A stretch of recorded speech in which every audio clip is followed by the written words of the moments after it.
Søren Berg, gamle OB'er. En af flere blandt Randers-spillerne. Tobias Garn, den anden gamle OB'er i fuld fart. Tobias Garn får skudt.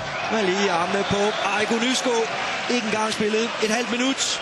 Og så fik vi åbnet for underholdningen. Sørensen, der sparker ham over siden, og så bliver der givet en retur der til Peter Utaka 1-0 til OB. Han kunne ikke se noget. Kevin Stuellegaard. Men prøv at lægge mærke til, hvor hurtigt han vender rundt. Er klar til riposten, og der er ingen Randers-spillere, der følger op på de her spillere. Og ingen Randers-spillere, der er med på, at den her den skal give en ripost. Kevin Stuellegaard kan formentlig ikke se bolden.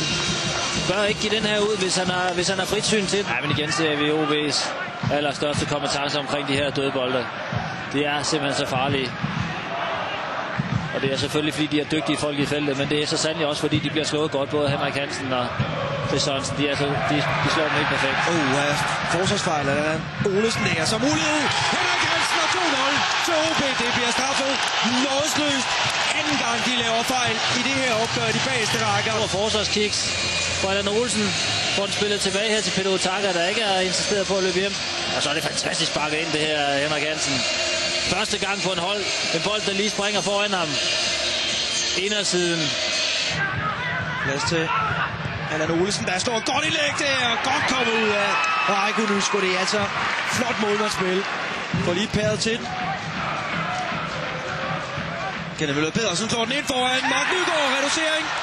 Reducering på Fionia Park, og det var lige, hvad vi kunne bruge til noget. Den bliver taget kort til Kenneth Møller. Og se, der er ikke nogen OB'er, der opfanger signalet her. Vi er i gang, og der er ingen, der går ud i Kenneth Møller. Står bare og ser passivt til. Chris Sørensen går slet ikke ud og tager duellen med Kenneth Møller. Kenneth Møller kan formentlig ikke i en 1-mod-1 situation løbe fra Chris Sørensen her. Han skal bare ud og blokere det indlæg, men det er et fantastisk godt indlæg. Endnu en gang. Et dropkick til den forreste stolpe. Den Stuellegaard nærmest med ryggen til. En gang til. Kan få fat i den. Hans Henrik Andreasen i sin drømmeposition. Det plejer han at gøre lidt bedre. Så er der plads til Hans Henrik Andreasen ud til den med det ren. Ind og lave en skudfinte, og så kommer den. Han får scoret den med det ren. Og det har vi ventet på længe her, 4 minutter før tid. Så kommer den endelige forløsning for OB. Forløsning også for tilskuerne, kan vi høre. Vi har ventet på det her igen, er en fantastisk god aflevering.